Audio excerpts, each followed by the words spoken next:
Hi, this is Isabel, and today's video is about universities in Switzerland. I found a great listing I will post where you can browse through universities in Switzerland. It will help you compare programs and see a little bit what's out there. But I wanted to give you 3 tips on how to pick a university. So the first tip is to check the market first. So before you go and register in a program, whatever that program is to check that the market is actually needing this kind of training. And I can only insist on this because I met so many people who did great education, very interesting education, but there's no jobs. So again, I would really separate passions from the job market. I mean, you could be fascinated with medieval history or with archaeology.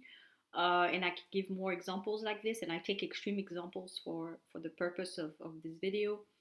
But again, what you have as a passion may not necessarily link with what's needed, the jobs that are needed. So the first thing is that I would check the websites that I will post below, such as jobs.ch, indeed.ch, to see what kind of skills Switzerland needs out there. And then you can say, okay, based on that, which program do I need to do to be a valid candidate for these jobs?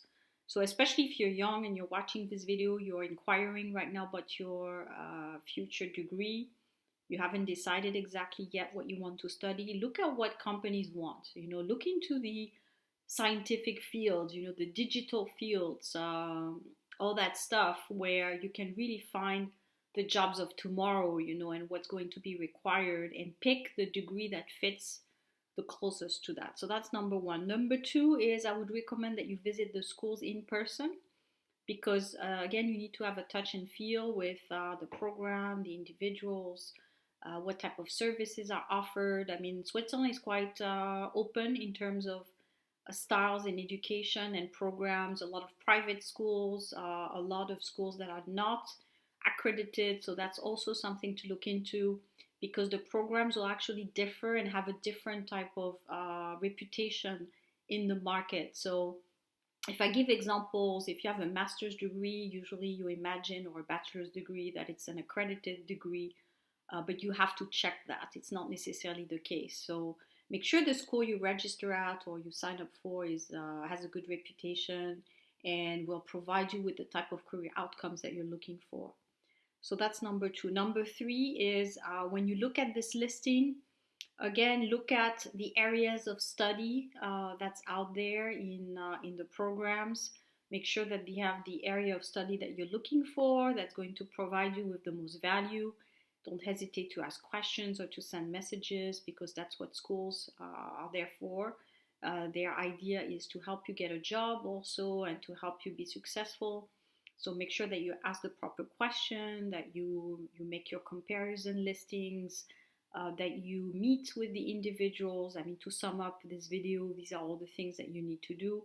So investing in education is probably one of the biggest decisions that you make. And I know, coming from my experience, we tend to make this decision a little bit fast and sometimes based on the wrong criteria, meaning, well, you sign up for a program because your cousin or someone in your family did it, or maybe you just don't really know what you want to do, so you go for something very generic like a management, which is not necessarily going to bring you this kind of skill set that you need. So again, I would personally, I would pick something that's quite in demand and that's going to give you immediate technicity in something. So in other words, you can say, I am this. So the generic programs tend to be great, and I would take some courses around the lines of soft skills and management and so forth because they will be very useful.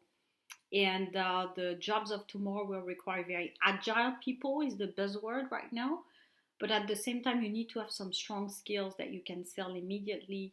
So make sure that the program that you pick has both. It has this, it will help you get this flexibility in your mindset, but it will also help you get some very practical skills you can sell immediately on the market when you graduate. If you have any questions about which training to pick or what type of questions you should ask, things like that, make sure you post below. I will talk to you soon.